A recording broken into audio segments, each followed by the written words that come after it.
Why does the WTO struggle with developing country concerns? Imagine a global marketplace where some countries are eager to grow and others are trying to protect their industries. Now picture a big organization trying to keep everyone on the same page. That's what the World Trade Organization does.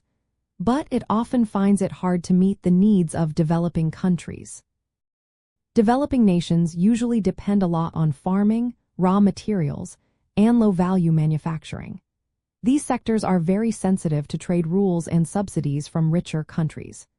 Rich countries tend to have diverse economies with advanced industries, making their interests quite different from those of poorer nations.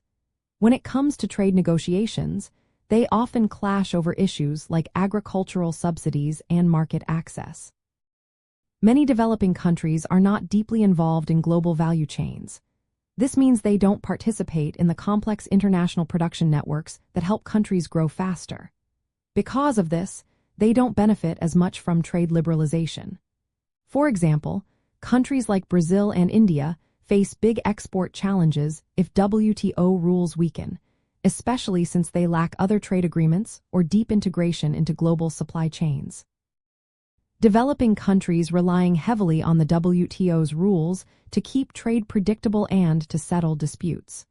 Without these rules, they risk facing sudden trade barriers or protectionist policies that can hurt their economies.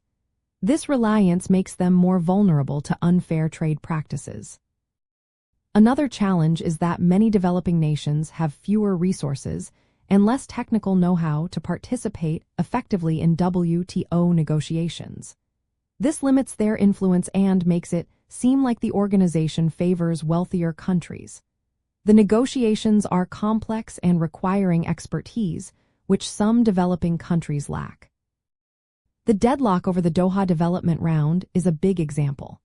This round aimed to reduce trade barriers in agriculture and improve market access for poorer nations.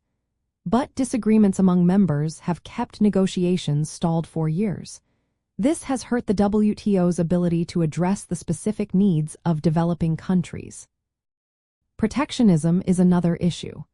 Developing countries sometimes face trade barriers not just from rich nations, but also from other developing countries.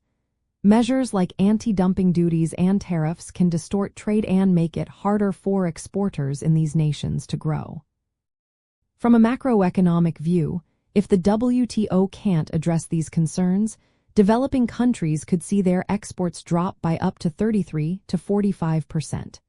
Their gross domestic product might shrink by around 5% or more.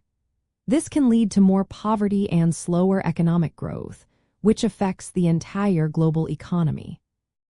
In the end, the WTO struggles with developing country concerns because their economies are different. They depend on stable trade rules, and they often lack the resources to negotiate effectively. The ongoing deadlock and rising protectionism make it even harder for the organization to serve their needs.